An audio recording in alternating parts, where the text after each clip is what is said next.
His hand closed around mine in front of everyone who had ever scorned me, and the ballroom fell silent as death. The chandeliers trembled, casting shadows that danced like spectres across faces frozen in shock.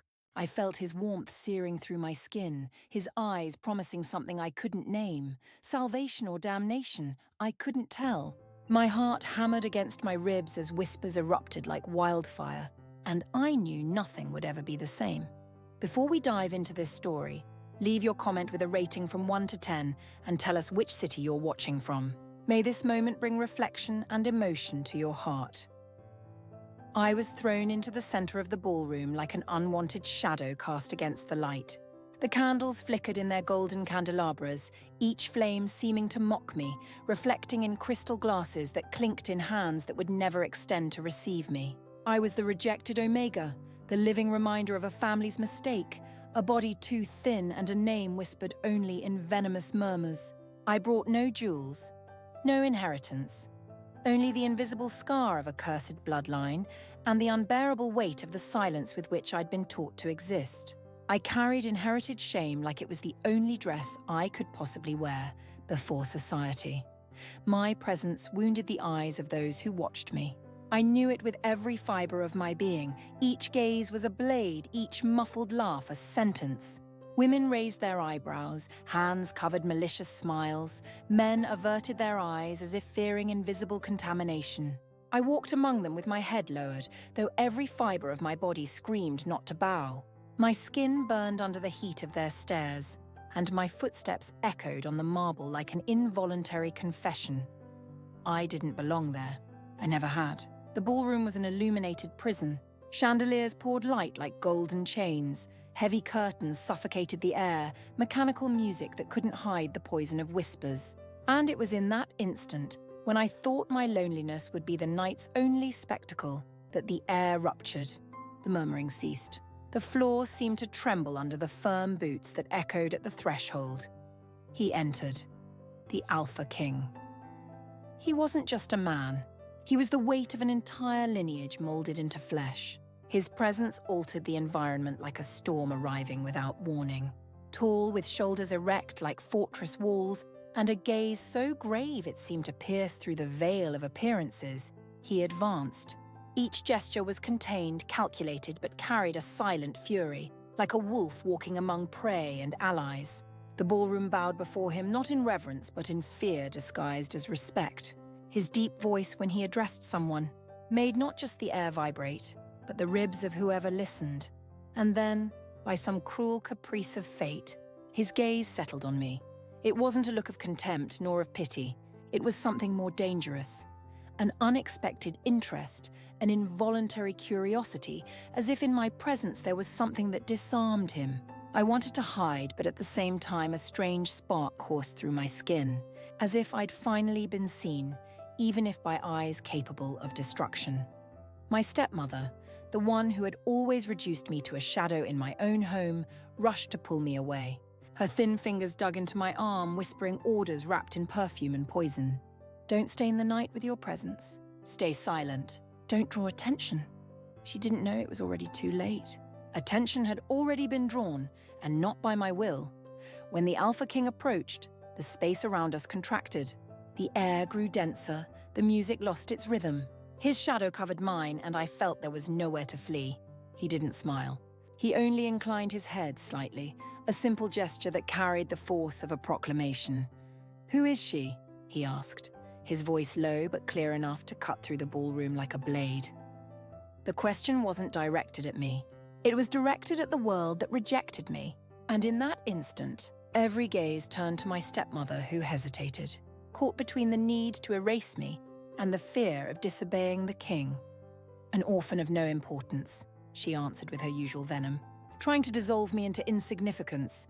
But he didn't hear her, or rather he heard but chose not to believe. His eyes remained on me as if searching for something even I didn't know I carried. My heart, always so accustomed to the silence of rejection, beat like a war drum inside me. I didn't understand why, but in that gaze there was a dark promise, not of salvation, but of inevitability. The weight of his stare followed me as I retreated into the shadows. my stepmother's grip bruising my wrist as she dragged me toward the servants' corridor. But even as the music resumed and the crowd returned to their champagne and gossip, I could feel him watching. The air where he'd stood still held his warmth, and my skin still tingled where his shadow had touched mine. That night, I lay awake in my narrow bed in the servants' quarters, staring at the ceiling while the house settled around me. The other servants had long since fallen asleep, their soft breathing a reminder of the simple lives they led, lives uncomplicated by the attention of kings. But I couldn't find that peace. Every time I closed my eyes, I saw his face, those storm-grey eyes that seemed to see straight through the armor of invisibility I'd spent years perfecting. I'd learned early that invisibility was survival. When my father died and left me to my stepmother's mercy, I discovered that the less I existed, the less I suffered. The less I spoke, the fewer insults were hurled at me. The less I ate, the less they resented feeding me. The less I hoped, the less disappointment could crush me. But tonight, he had looked at me, really looked at me. And in doing so, he'd shattered the careful equilibrium of my invisible existence. Sleep came eventually, fitful and haunted by dreams of golden eyes and hands that reached for me through darkness. Morning arrived too soon, bringing with it the sharp voice of the head housekeeper banging on my door. "Up, girl! The lady wants the silver polished before noon, and the linens need changing in the east wing." I rose mechanically, braiding my dark hair with practiced fingers, splashing cold water on my face from the basin. In the cracked mirror above the washstand, I caught a glimpse of myself. Hollow cheeks, shadows under my eyes, lips chapped from last night's anxiety. What had he seen in me? What could possibly have drawn the gaze of the most powerful man in the kingdom to someone like me? The question haunted me as I worked through the morning, my hands moving automatically through tasks I could perform in my sleep. Polish silver, change linens, scrub floors, fade into the background, exist without existing. But the other servants whispered. Oh, how they whispered. Did you see the king looking at her last night? What could he possibly want with that scrawny thing? Mark my words, no good will come of it. She'll bring shame on this household just like her father did. I kept my head down, my hands busy, but each word landed like a stone against my chest. They weren't wrong to worry. I was cursed, everyone knew it. My father had been a respected man once, an advisor to the previous king, until the scandal that destroyed him. Details were kept from me, but I'd pieced together enough from overheard conversations. Something about betrayal, about secrets sold, about trust broken. He died in disgrace, leaving me as the living embodiment of his sins. My stepmother had made sure I never forgot it. Every meal she grudgingly provided came with a reminder of the burden I represented. Every piece of clothing, every moment of shelter was a debt I could never repay. I was her charity case, her cross to bear, and she made certain everyone knew it. The following days became a battlefield of invisible tensions. My stepmother watched me with hawk-like vigilance, her lips pressed into thin lines of disapproval whenever I entered a room. The other household ladies, those who visited for tea and gossip, regarded me with a mixture of disdain and something darker. Fear. Fear that I might rise above my station. Fear that I might escape the box they'd built around me. And through it all, I felt his presence like a ghost haunting the edges of my awareness. The Alpha King didn't return to the manor, but his influence did. Messengers arrived with unusual frequency. My stepmother's moods grew more volatile, and always there were whispers about me.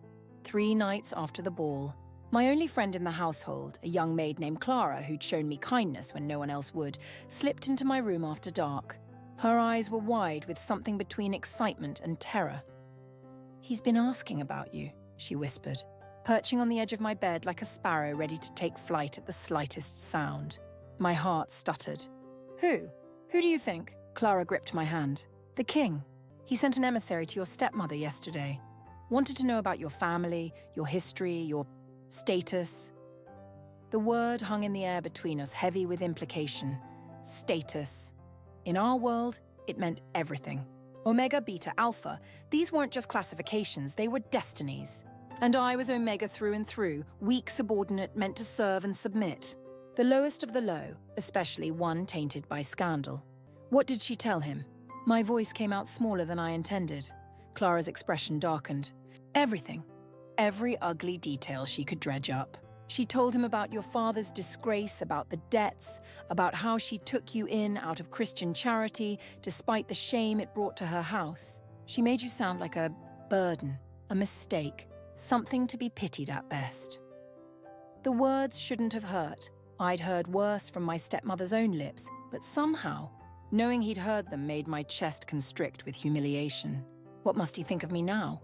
The momentary interest I'd seen in his eyes must have died the instant he learned the truth of what I was. But here's the strange part, Clara continued, her voice dropping even lower. The emissary said the king listened to everything with no expression, thanked your stepmother politely, and then said something that made her go pale. What?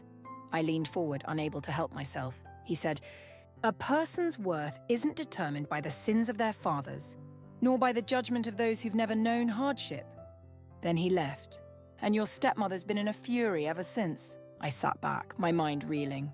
Why would he defend me? What possible interest could the Alpha King have in a disgraced Omega he'd barely glanced at? It made no sense, and in my experience, things that made no sense were usually dangerous. "Clara," I said carefully, "why are you telling me this?" She squeezed my hand, her young face suddenly looking much older in the candlelight. "Because tomorrow night, there's another gathering. A smaller one, but all the important families will be there. Your stepmother has to bring you. It would look suspicious if she didn't, after the king noticed you at the last one. She's planning something, I can tell. She has that look in her eyes, the one she gets when she's scheming." Fear coiled in my stomach like a snake. "What kind of something?" "I don't know. But please be careful. Don't give her any reason to hurt you worse than she already has. And if the king looks at you again..." Clara's voice trailed off, her meaning clear in her worried eyes. "Don't hope. Don't dream. Don't let yourself believe that someone like him could ever truly see someone like me as anything more than a momentary curiosity." After Clara left, I lay in the darkness and tried to prepare myself for whatever was coming. But how do you prepare for the attention of a man who could destroy you with a word? How do you steel yourself against hope when you've spent so long learning to live without it? The next evening arrived like an execution date. My stepmother summoned me to her dressing room where she regarded me with cold calculation. "You'll wear something decent tonight," she said, gesturing to a gown laid out on her bed. "We can't have you looking like complete trash, even if that's what you are." The dress was beautiful, far finer than anything I'd ever worn, but I knew it wasn't a gift. It was a costume, a way to make me presentable enough that my presence wouldn't reflect too poorly on her. She dressed me like a doll, all the better to control how I was perceived. "You will stay silent unless directly addressed," she continued, circling me like a predator. "You will not look at the king. You will not draw attention to yourself in any way. Do you understand?" "Yes, Mom." "If you embarrass me tonight, there will be consequences. Severe consequences." I nodded, keeping my eyes fixed on the floor, hating the way my hands trembled slightly at my sides. I'd endured her threats before, but something about tonight felt different, more dangerous. The gathering was held at the home of Duke Ashford, a sprawling estate that made my stepmother's manor look modest by comparison. As we entered the main hall, I once again felt the weight of dozens of eyes turning to assess us. My stepmother held her head high, playing her role as the benevolent guardian who'd taken in her late husband's disgraced child. I was her prop, her demonstration of Christian charity, even as she ensured everyone knew exactly how much of a burden I was. The hall was magnificent, all gleaming marble and crystal, with a string quartet playing soft music in one corner. Servants circulated with trays of champagne and delicacies. And everywhere, people clustered in groups, their laughter and conversation creating a constant buzz that reminded me of wasps. I tried to make myself small, to fade into the background as I'd learned to do, but I could feel it already, the attention, the whispers, the speculation. Everyone knew about the king's interest at the last gathering. Everyone was watching to see what would happen next. And then, just as before, the room seemed to shift. He arrived without fanfare, but his presence announced itself in the sudden hush that fell over the crowd. The Alpha King entered with 2 guards flanking him, but it was clear he needed no protection. Power radiated from him like heat from a forge. He was dressed in black tonight, the severe colour making his storm grey eyes seem even more intense as they swept across the assembled guests.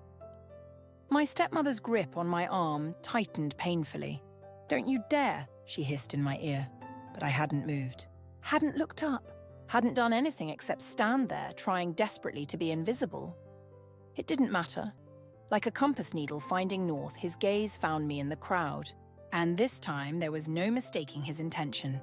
He began walking directly toward where I stood, the crowd parting before him like water around a ship's prow.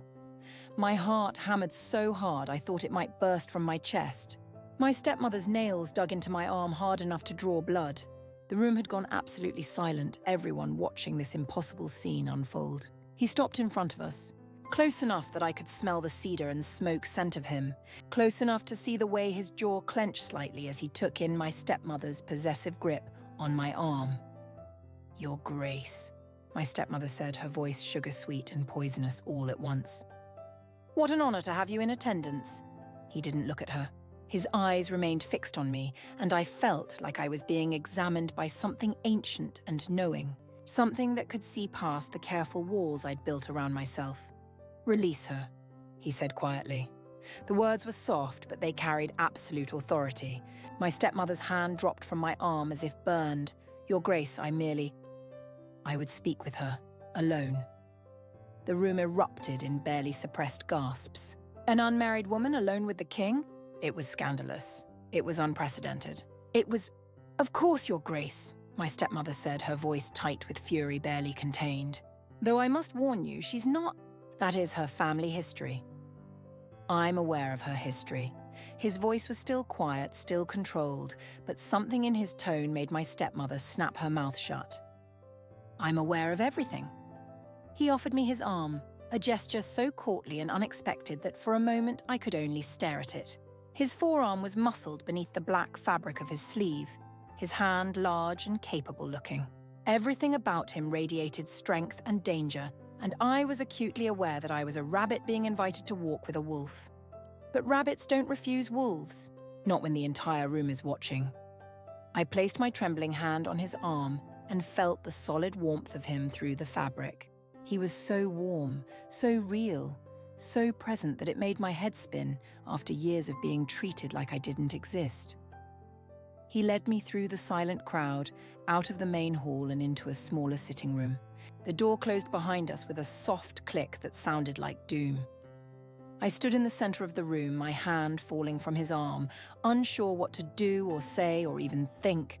He walked to the window, looking out at the moonlit gardens beyond, his broad shoulders blocking out the light. "Look at me," he said, and it wasn't a request. Slowly, reluctantly, I raised my eyes to his face. Up close, he was devastating. Strong jaw, sharp cheekbones, a mouth that looked like it rarely smiled. But it was his eyes that captured me, those storm-grey depths that seemed to hold centuries of knowledge and power. "What's your name?" he asked. "Your real name, not the one they call you in whispers." "Ilara," I whispered. "My name is Ilara." "Ilara," he said it slowly as if tasting each syllable. "Tell me, Ilara, do you know why I've sought you out?" I shook my head mutely. "A ghost of something, amusement." "Sadness?" flickered across his features. "Because when I look at you, I see something everyone else has missed. They see shame and disgrace. They see weakness and subordination. They see everything your stepmother has told them to see." He paused, taking a step closer. "But I see strength. I see survival. I see someone who has endured years of cruelty and yet hasn't broken."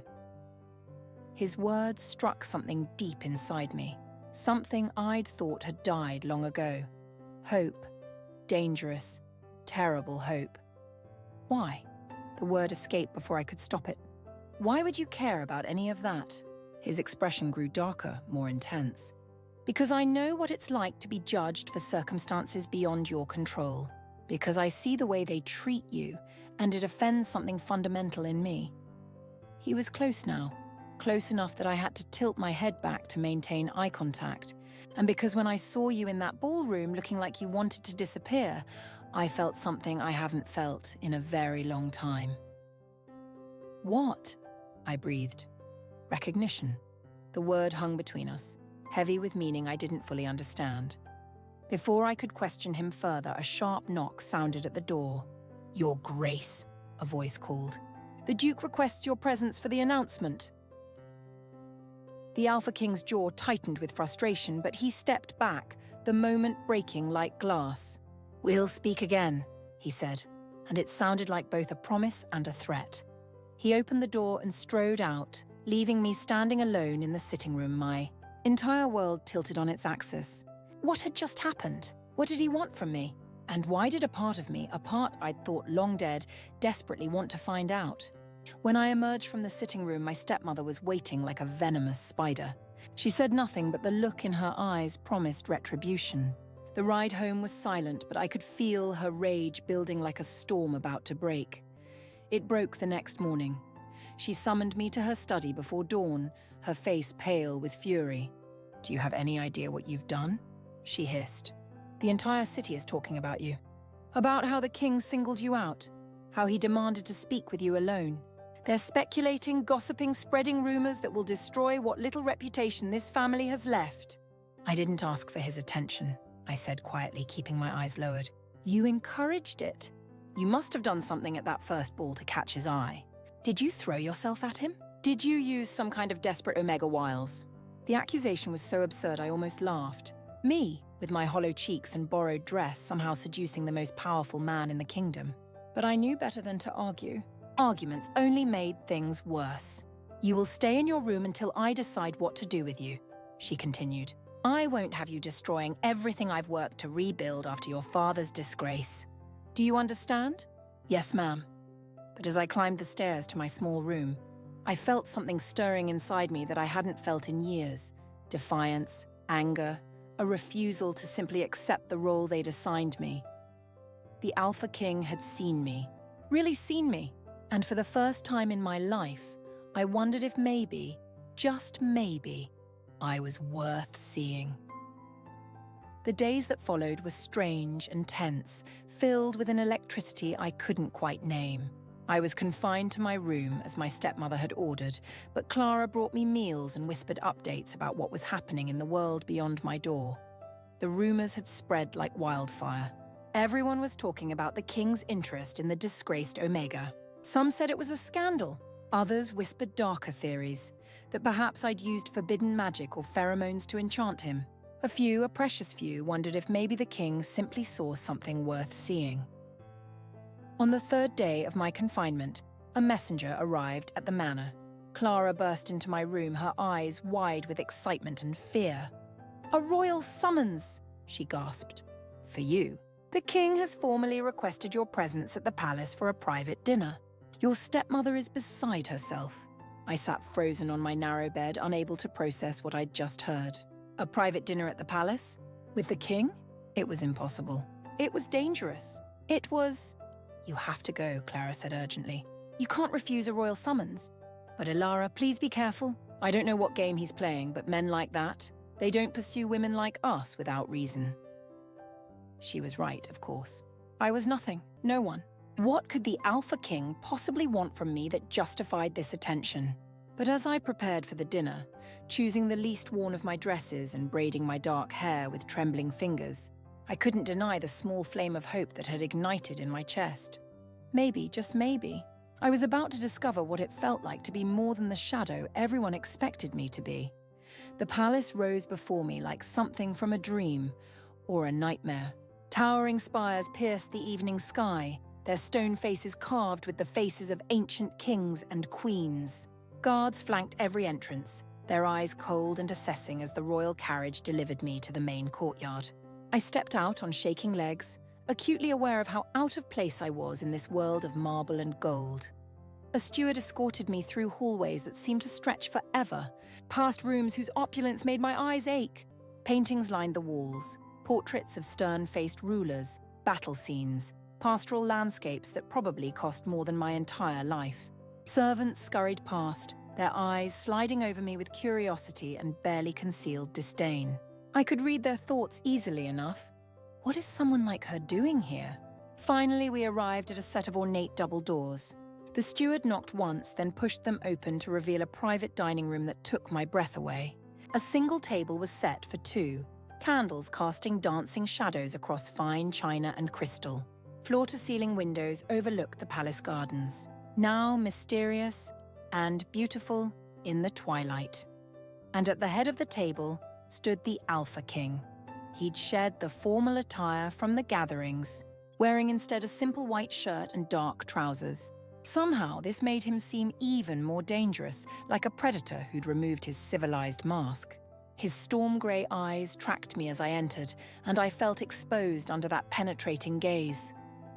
"Ilara," he said, and my name in his deep voice sent a shiver down my spine. "Thank you for accepting my invitation." Did I have a choice? The words escaped before I could stop them, and I immediately wanted to take them back. You didn't speak to kings that way. You didn't question their motives. But instead of anger, something like approval flickered across his features. "No," he admitted. "You didn't, but I appreciate your honesty." He gestured to the chair opposite his. "Please sit." I moved mechanically, every instinct screaming at me to run, while another part, a part I didn't quite recognize, wanted to move closer to him instead. I sat, my hands folded carefully in my lap, trying not to touch anything that looked too expensive to break. He studied me for a long moment, his expression unreadable. Then he poured wine into both our glasses, the dark liquid catching the candlelight like blood. "Tell me about your father," he said, and my heart stopped. "Your Grace, My name is Kyle, and I'm not asking to torment you. I'm asking because I want to understand." I stared at him, searching for cruelty or mockery in his face, but found only that same intense interest I'd seen at the gatherings. Slowly, haltingly, I began to speak. "My father was an advisor to your predecessor," I said quietly. "He was good at his work, respected. We lived well, not richly, but comfortably. My mother died when I was young, and it was just the two of us for a long time." I paused, the memories sharp as glass. Then something happened. I was never told the details, only that he'd betrayed the crown somehow. There was a trial. He died shortly after, and everything we had was taken. His widow, my stepmother, only kept me out of obligation to his memory. "Your stepmother wasn't your mother?" I shook my head. "He remarried when I was 12. She tolerated me when he was alive. After he died, I became a burden, a reminder of his disgrace." Kyle's jaw clenched, a muscle jumping beneath the skin. "And what do you remember of the trial? Of the accusations?" "Nothing. I was kept away from it all. They said I was too young to understand, but I think they just wanted to spare me the details of his betrayal." "Or perhaps," Kyle said slowly, his voice taking on a hard edge, "they wanted to hide the truth from you." I looked up sharply. "What do you mean?" He leaned forward, his gaze intense. "Your father didn't betray the crown, Ilara." He uncovered evidence of corruption within the royal court, evidence that implicated several powerful nobles who were embezzling funds meant for the kingdom's poorest citizens. When he brought his findings to the then king, those nobles acted quickly to silence him. They fabricated evidence of treason, ensured a rushed trial, and destroyed him before he could reveal their crimes. The room spun. That's not possible." Everyone said what they were told to say. Kyle's voice was gentle but firm. "The nobles who ruined your father are still in power. They've spent years ensuring his name remained synonymous with betrayal, because as long as everyone believes he was a traitor, no one questions the narrative. And his daughter, broken, shamed, reduced to servitude, serves as a perfect cautionary tale." Tears burned my eyes. "Why are you telling me this?" "Because you deserve to know the truth. And because I need you to understand that I've known about this injustice for some time now.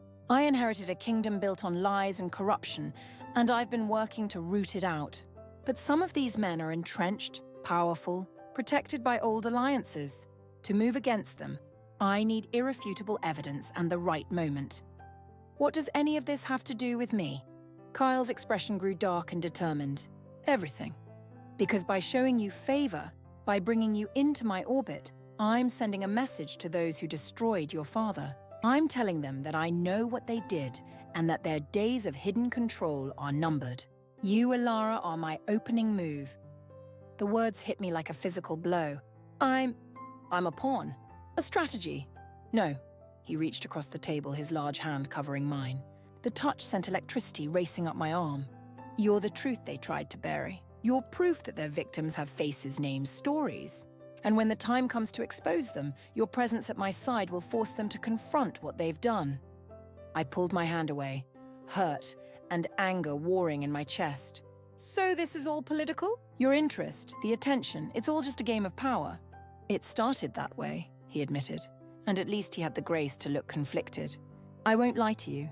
When I first noticed you at that gathering, it was strategic. I knew who you were, whose daughter you were, and I saw an opportunity. But then he paused, seeming to struggle with his words. Then I actually looked at you, spoke with you, saw the strength it must have taken to survive years of cruelty without becoming cruel yourself. And I realized that while you might have started as a political move, you've become something more complicated. What? I whispered, afraid to hear the answer. Someone I can't stop thinking about. Someone who makes me question whether I'm using you, or if perhaps you're the one person in this entire kingdom who might actually understand what it's like to carry an impossible burden. The raw honesty in his voice shook something loose inside me. I wanted to hate him for admitting he'd approached me strategically. I wanted to run from this palace and never look back, but I couldn't ignore the truth in his words, or the way my traitorous heart had started beating faster the moment he'd touched my hand. I don't know if I can trust you, I said finally. You shouldn't, he replied immediately. I'm the Alpha King. I'm surrounded by people who want to use me, manipulate me, or destroy me. I've learned to see everyone as potential threats or assets. But with you, he shook his head. With you, I find myself wanting to be honest in a way I can't afford to be with anyone else. We sat in silence for a long moment, the weight of revelations hanging heavy between us. Finally, KL stood and offered me his hand. Walk with me, he asked. No strategies, no politics, just two people in a garden. Against every ounce of self-preservation I possessed, I took his hand. The palace gardens at night were ethereal, bathed in moonlight, and the soft glow of strategically placed lanterns. Flowers I couldn't name released their perfume into the cool air, and somewhere in the distance water trickled over stone in a fountain. Kyle led me down winding paths, our hands still joined, his warmth seeping into my perpetually cold fingers. Tell me something true, he said as we walked. Something you've never told anyone else. I hesitated, then decided if he could be honest about his motives, I could match that honesty.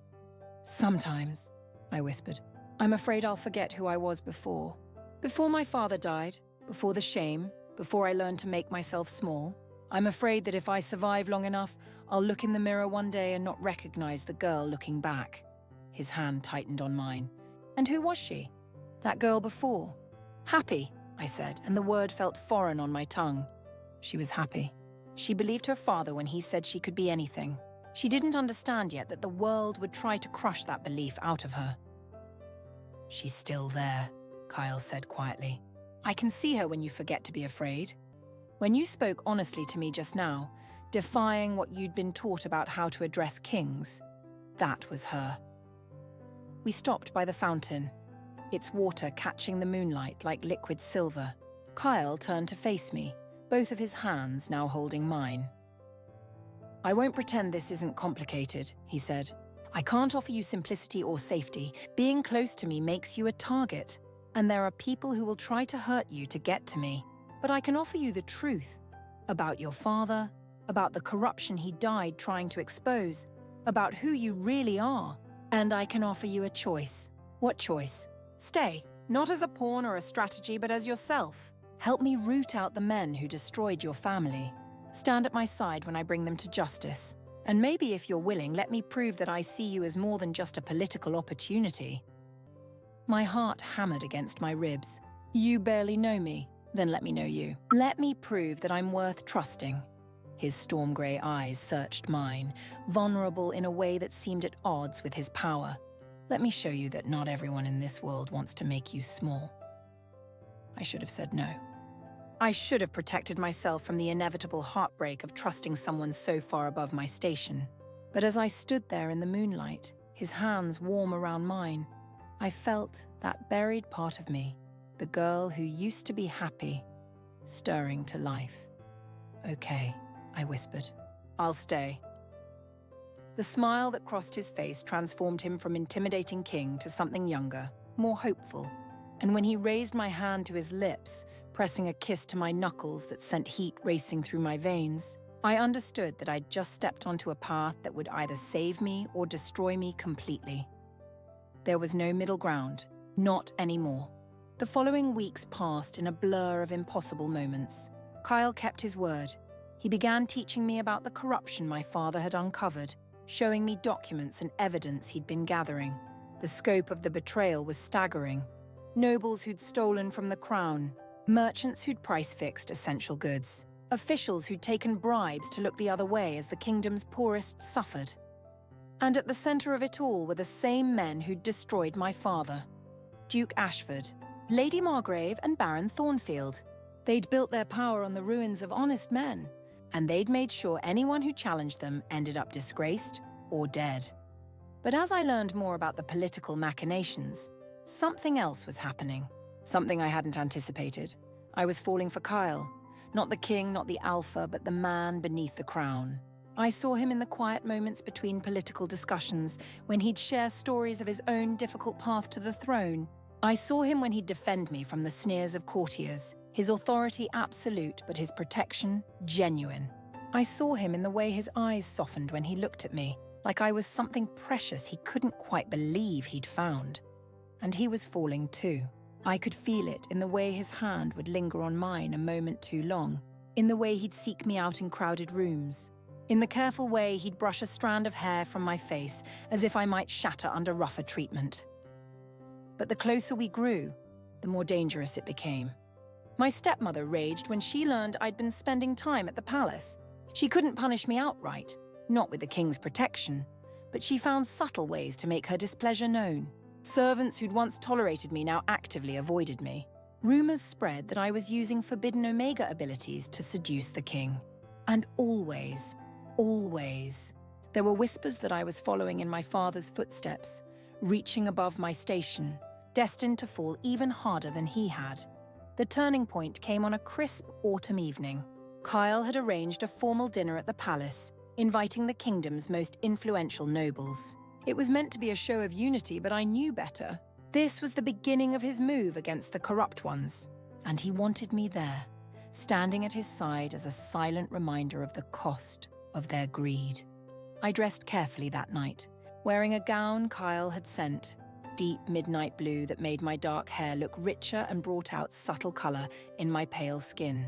Clara helped me with my hair, weaving it into an intricate updo that made me look older, more sophisticated. "You look beautiful," she whispered, her eyes shining with tears. "Like you belong in that palace."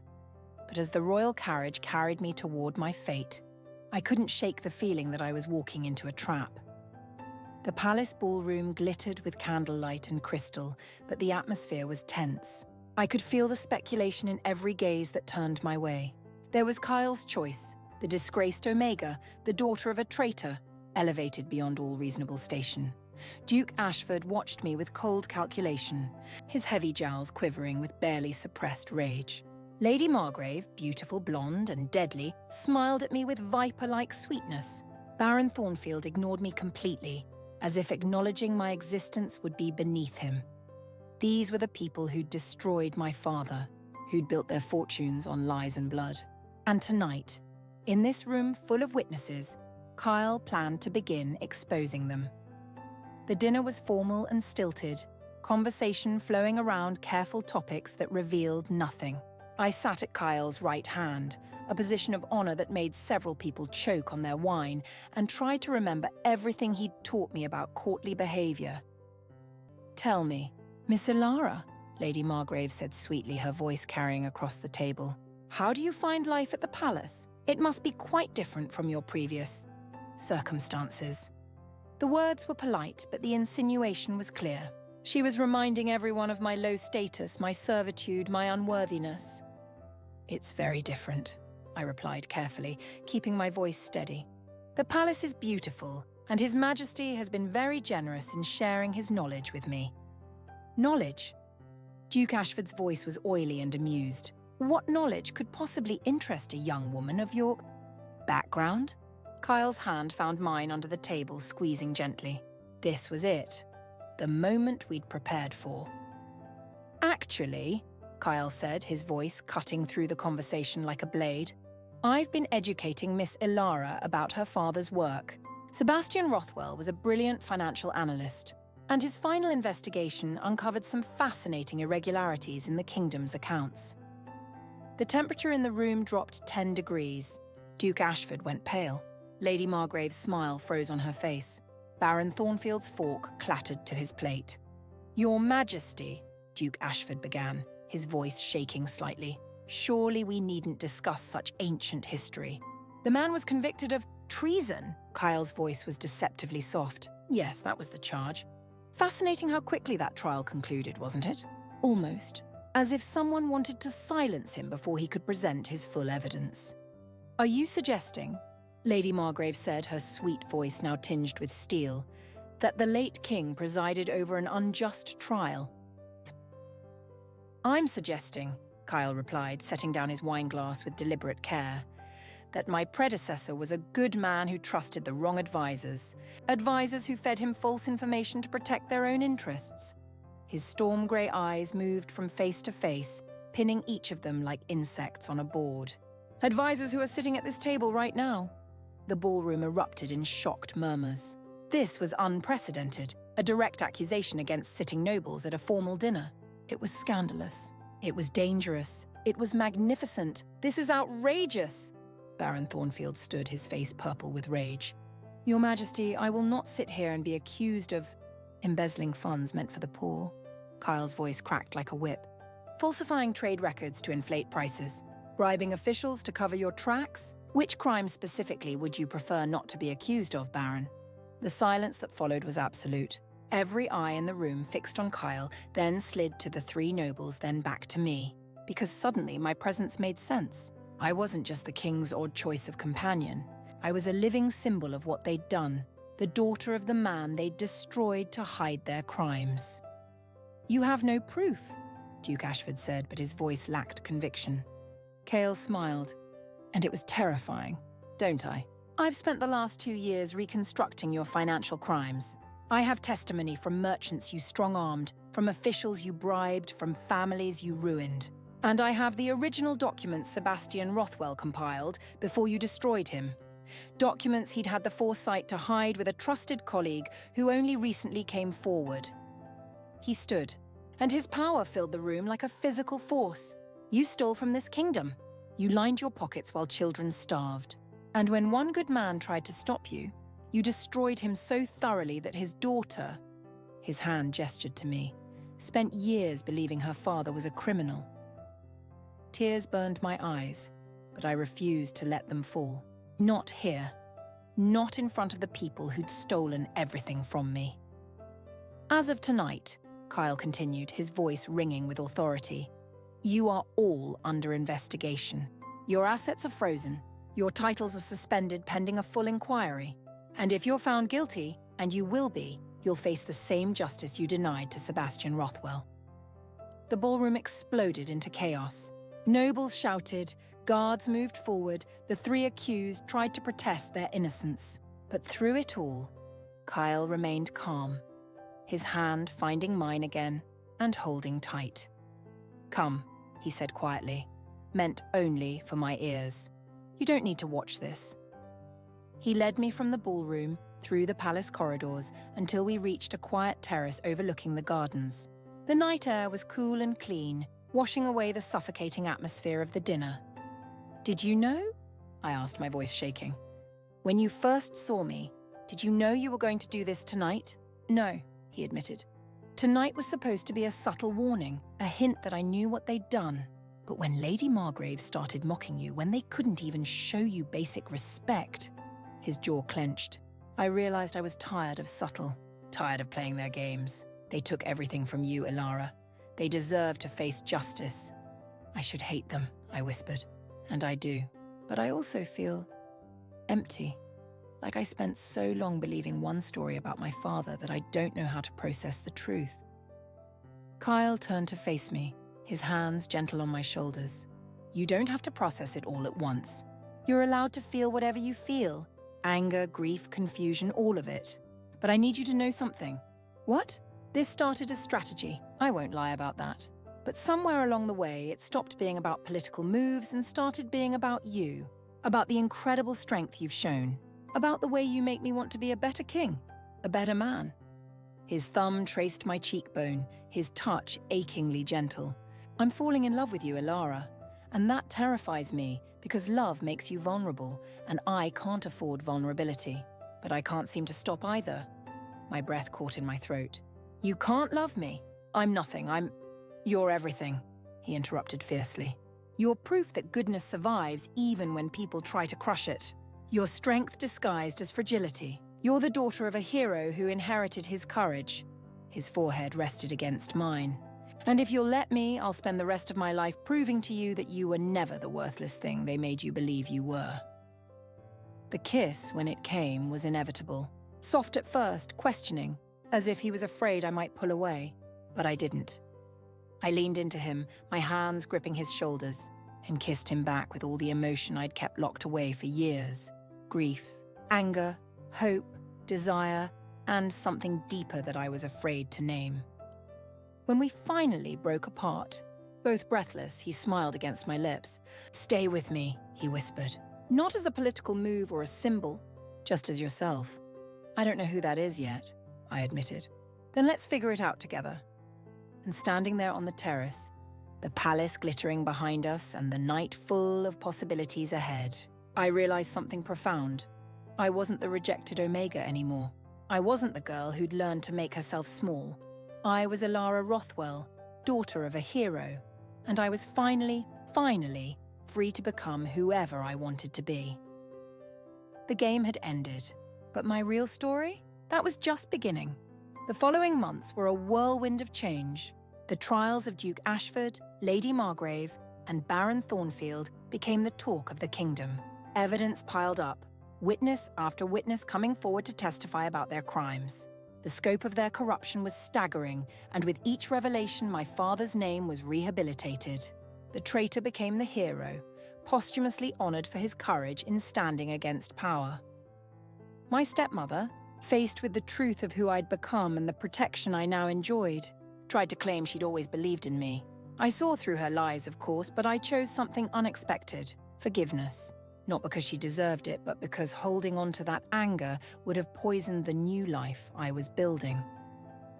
Clara became my lady's maid officially, overjoyed to serve me not out of pity but genuine friendship. The palace became my home, its corridors no longer intimidating but familiar. And Kyle became my everything. We took things slowly, both of us learning to trust, learning to be vulnerable. He showed me the weight of the crown, the impossible decisions he faced daily. I showed him what it meant to survive when the world wanted you to disappear. We healed each other in ways neither of us had anticipated. The formal announcement of our engagement came on a spring morning, 1 year after that first ball where he'd seen me. The kingdom, expecting scandal, instead witnessed something rare: a king who'd chosen love over political alliance, and a woman who'd risen from disgrace to stand at his side, not because of what she could offer him, but because of who she was. On our wedding day, I stood in a gown of silver and white, my dark hair crowned with delicate flowers, and looked at myself in the mirror. The girl I'd been afraid of losing, the happy one who believed she could be anything, looked back at me. She'd been there all along, just waiting for someone to help her remember. As I walked down the aisle toward Kyle, past faces that now looked at me with respect instead of contempt, I thought about my father, about how he'd fought for truth even when it cost him everything, about how his courage had lived on in me even when I hadn't known I carried it. And when Kyle took my hand, his storm-grey eyes shining with emotion, when he promised to love and cherish me for all our days, I knew that my father's legacy had been redeemed. Not just in the courts of law, but in the triumph of his daughter, the one they'd tried to erase. We sealed our vows with a kiss that felt like coming home. The life that followed wasn't perfect. We faced challenges, nobles who resented my elevation, political crises that tested us, moments of doubt and fear. But we faced them together. Two people who understood what it meant to carry impossible burdens and chose to share the weight. Years later, when our first child was born, a daughter with my dark hair and Kyle's grey eyes, I held her close and whispered the truth my father had once told me: you can be anything. And finally, after everything, I believed it. This story isn't just mine. It belongs to everyone who's ever been made to feel small, who's survived cruelty, who's refused to let shame define them. It's for the ones who keep going even when the world tries to break them. It's for the daughters and sons of heroes who didn't live to see their names cleared.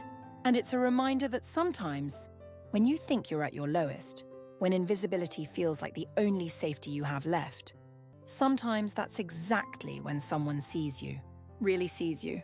And everything changes. If this story touched your heart, I'd love to hear from you. Share your thoughts in the comments, hit that like button if you believe in second chances and love that transforms. And subscribe to join me for more stories of resilience, romance, and the incredible strength of the human spirit.